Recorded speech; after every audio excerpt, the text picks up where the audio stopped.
저희는 트렌드 키워드를 뭐 탕후루처럼 1년 반짝 떴다가 지는 그런 키워드들은 안 쓰기 때문에 어쩌면 여기 나온 키워드들은 여기 우리 앉은 학생들이 대학생이 되고 나중에 취직을 하고 자기 직업을 갖게 될 때까지도 계속 더 중요한 키워드가 될 것으로 보이는 그런 방향성을 가지는 키워드들입니다.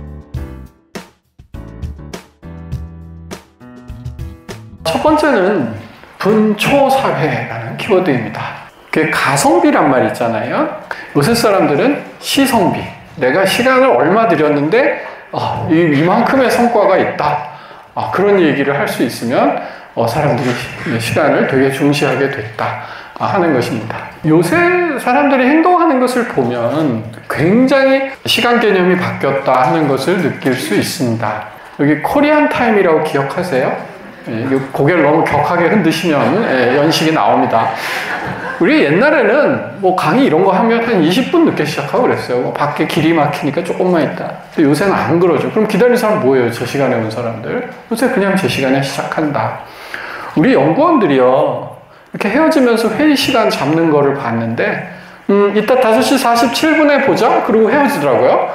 이것들이 무슨 6시도 아니고 5시 반도 아니고 47분은 뭐야? 근데 애들이 그만큼 진짜 46분 가면 다 와 있습니다. 이거 이제 시간 개념들이 굉장히 철저해졌다. 여러분도 좀 그렇죠. 우리 지하철 기다릴 때 그러지 않나요? 여기 있지 말고 저쪽에서 타면 이따 갈아탈 때 훨씬 빨리 가. 뭐 늦지도 않고 누가 시키지도 않았는데 사람들이 시간 아끼려고 굉장히 애를 쓴다. 요새 극장을 잘 안 가죠. 특히 젊은 사람들이 극장을 안 갑니다. 제가 학생들한테 물어봤거든요. 왜 그런지 아세요? 우리 학생들이 답한 1등의 이유는 1.5배속 되기가 안 되니까 답답해요. 이게 이유였어요. 답답한 거죠. 영화 보면서 폰으로 또 카톡도 보내고 다 해야 되는데 그거 극장에서 폰 키면 옆에서 쳐다보잖아요.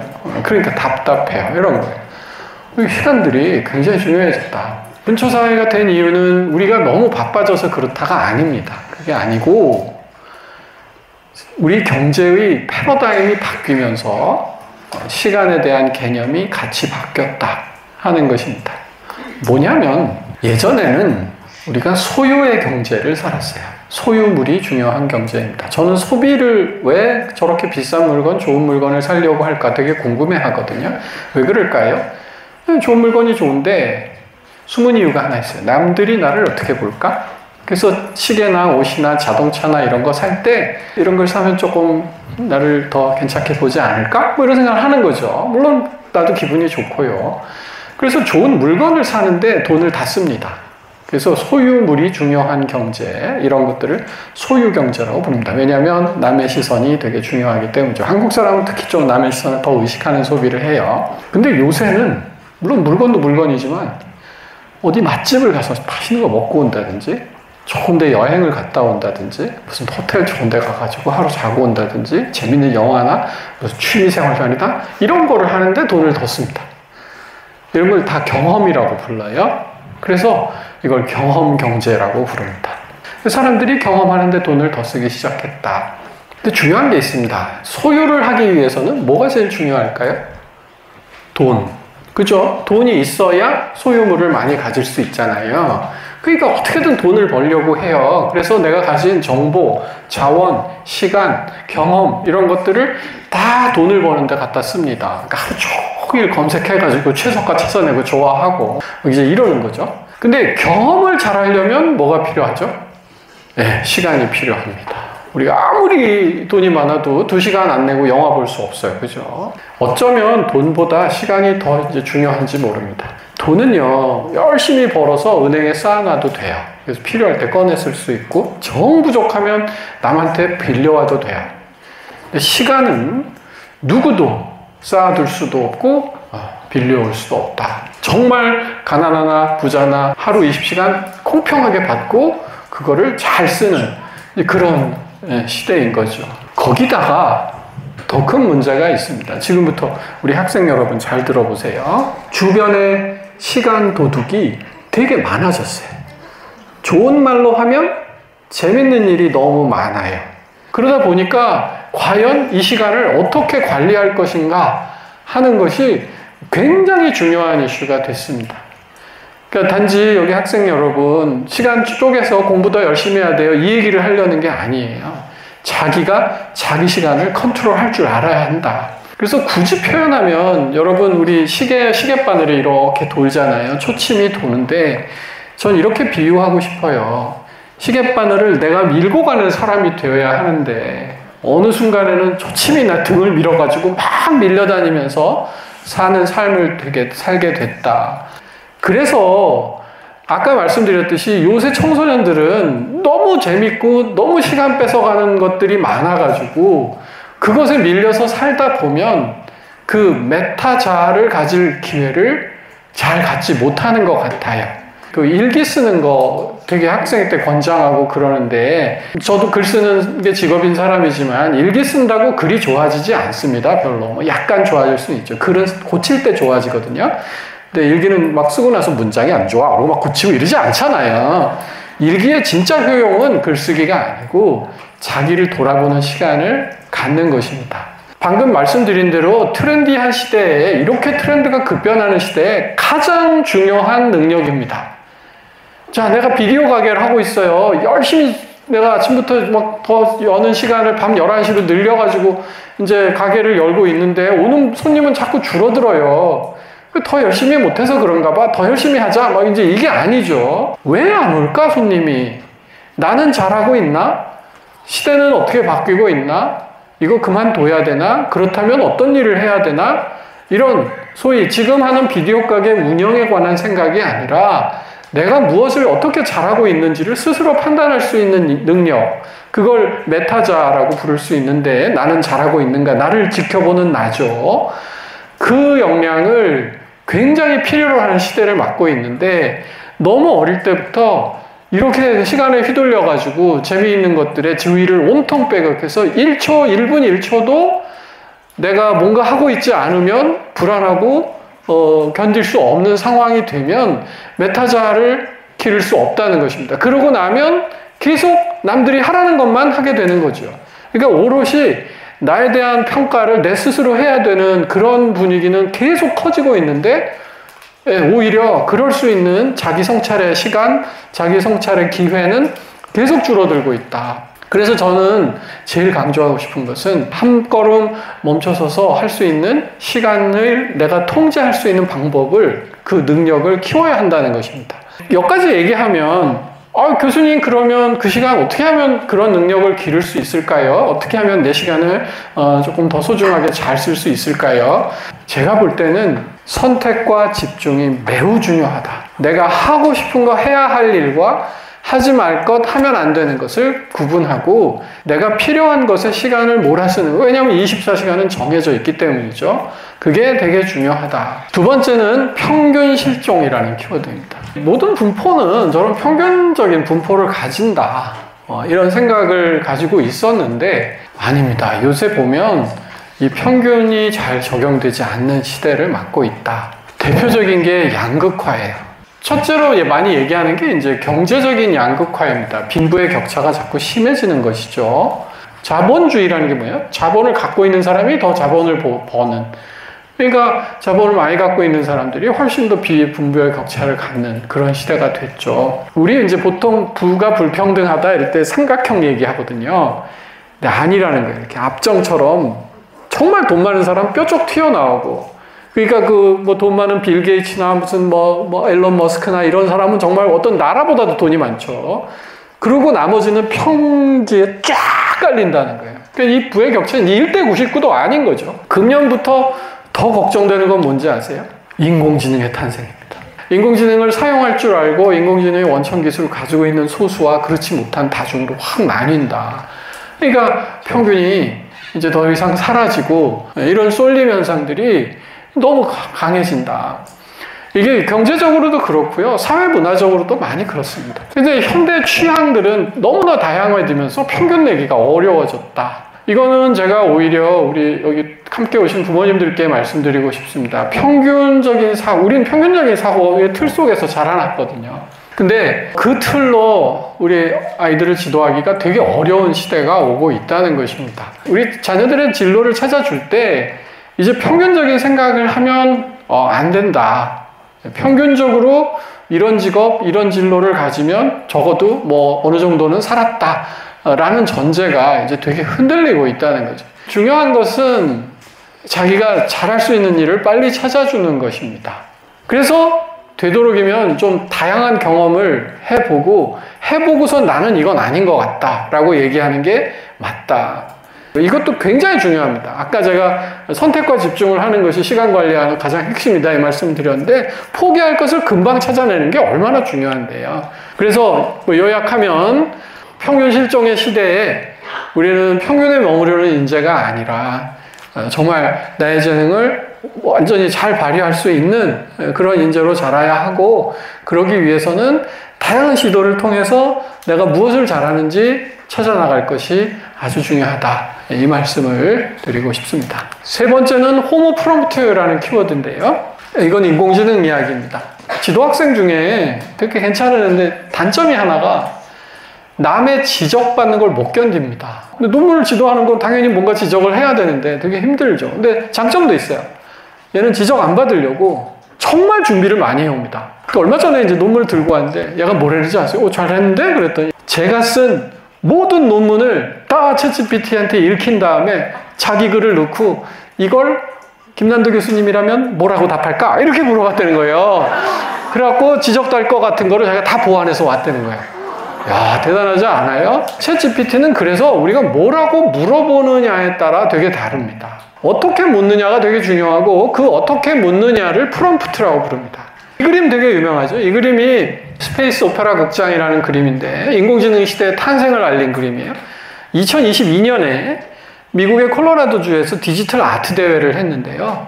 그 아트 대회에서 1등 차지한 작품인데 1등으로 선정하고 나서 보니까 미드전이라고 하는 인공지능이 그린 거예요. 오, 놀랍죠. 너무 잘 그렸잖아요. 그래서 막 다들 멘붕에 빠진 거죠. 그래서 얘를 어떻게 해야 돼? 막 이제 이랬는데 여기 알려지지 않은 얘기가 하나 있습니다.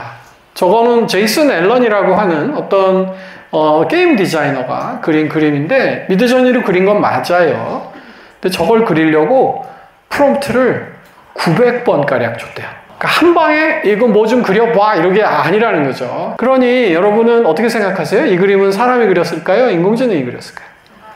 사람이 인공지능을 사용해서 그렸다. 이렇게 얘기해야 맞겠죠. 그죠? 저는 그런 생각을 해요. 지금 인공지능이 나오고 나서 수많은 직업이 사라질 거다.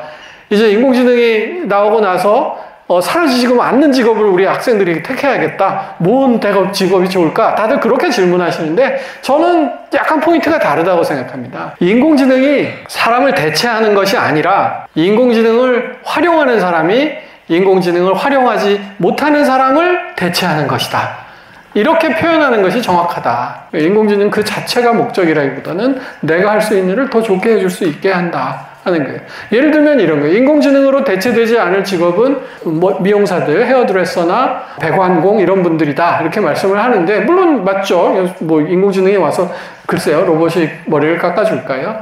근데 저는 그렇게 생각 안 해요. 요새는 인공지능에 손님 사진 딱 찍어가지고 GPT한테 학습을 시키고 이분한테 단발머리를 한번 적용해봐. 이분 얼굴에 블러 컷을 해봐. 뭐를 해봐. 염색을 무슨 색으로 해봐. 이러면 그 순간 막 만들어 줄 거잖아요. 근데 지금까지는 어떡하죠? 우리 같이 잡지책 이렇게 보면서 이 스타일로 해주세요. 이제 그러죠. 그럼 꼭 망하잖아요. 그래서 어떻게 인공지능을 잘 활용할 수 있는가 하는 것이 굉장히 중요한 과제가 됐다고 하겠습니다. 특히 여기 부모님들은 명심하세요. 금년이 되게 중요한 해입니다. 벌써 이제 절반이 갔는데요. 금년에 GPT 스토어가 나오기 시작하면서 이 인공지능을 활용한 각종 서비스들이 선보이고 있습니다.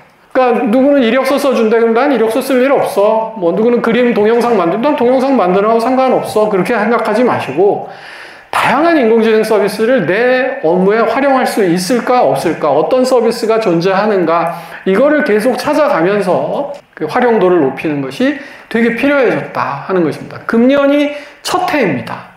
그래서 우후죽순 그런 서비스들이 나오고 있고 그게 처음에는 우리 금거 보면 처음엔 1mm 차이지만 나중에 가면 막 몇 미터 차이가 나잖아요. 엄청난 차이가 나게 될 거다. 지금 캐치업하지 못하면 나중에 캐치업하는 게 훨씬 더 힘들어진다.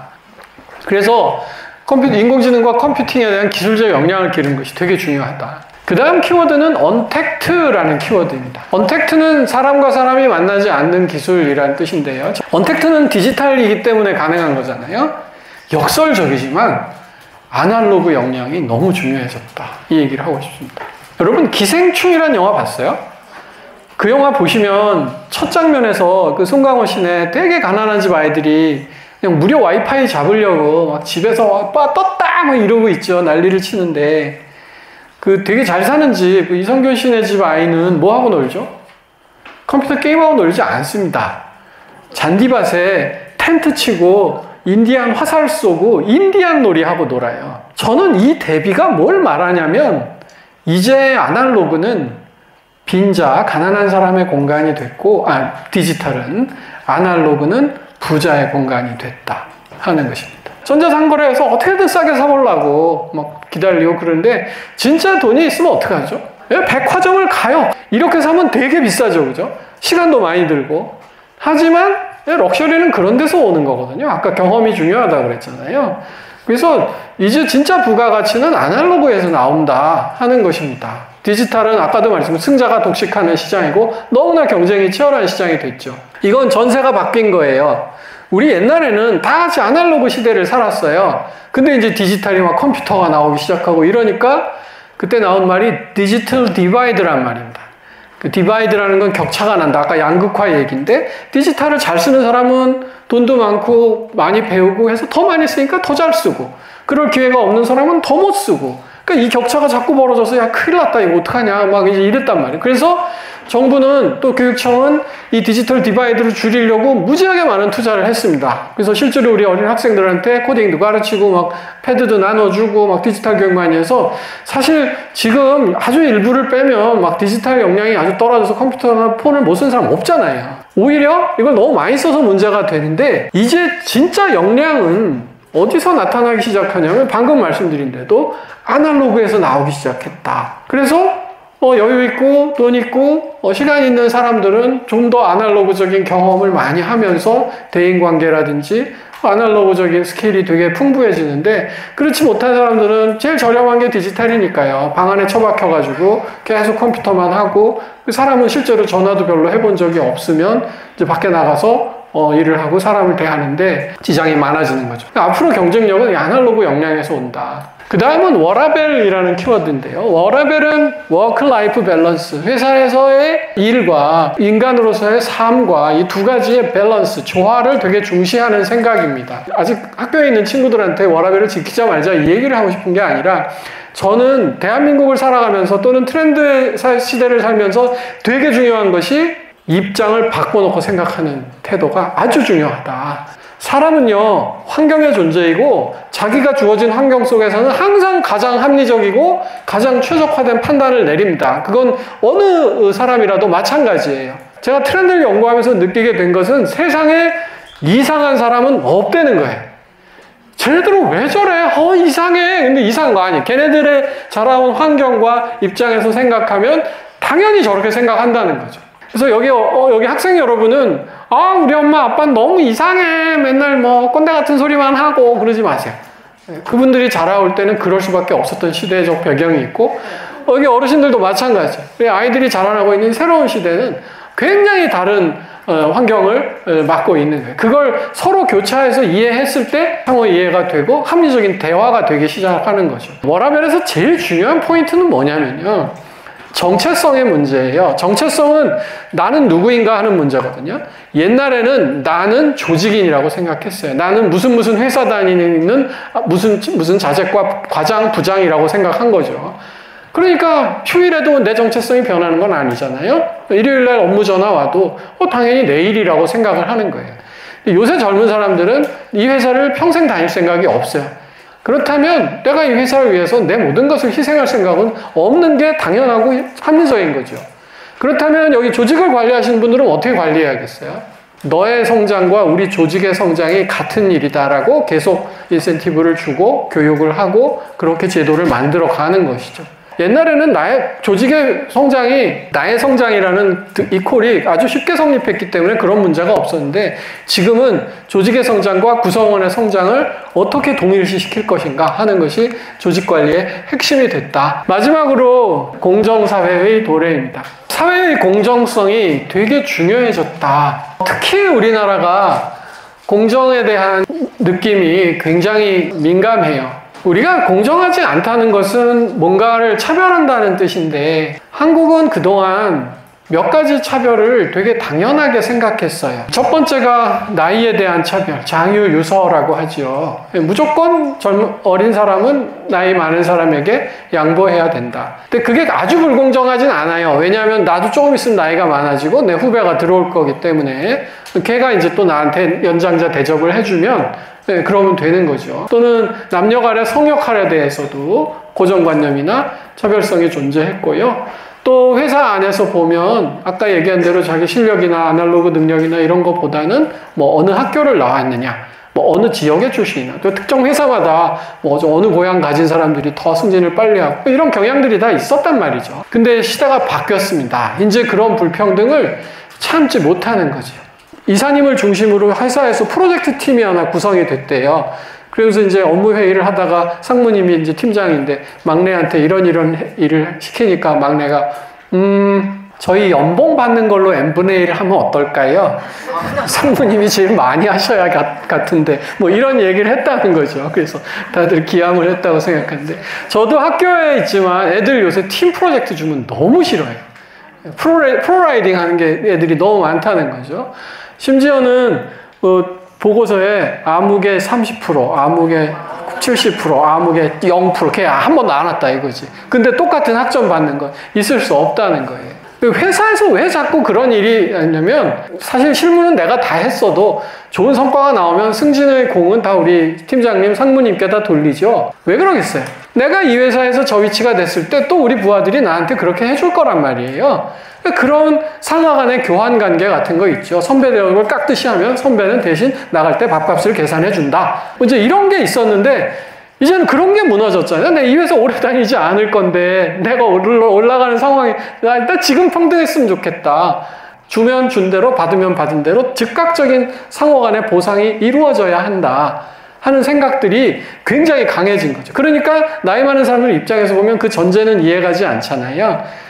생략하고 보니까 이상한 놈들이 되는 거죠. 그런데 또 젊은 사람들 입장에서 보면 우리 사회는 너무 불공정한 거죠.